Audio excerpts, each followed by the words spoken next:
कशावर बसून खाती लाडू तू? काय खातीये? भाता खातीये. आणि कशावर बसून खातीये? खुर्ची. कशावर? चेअर. म्हण. तिखट लागलं?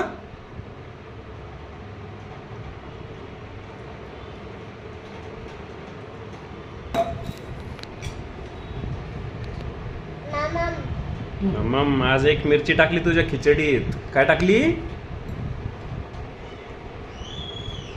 काय टाकली? मिरची. काय? भातामध्ये लाडूच्या मिरची टाकली. आवडलं तुला भात? छान छान आहे. छान छान आहे का?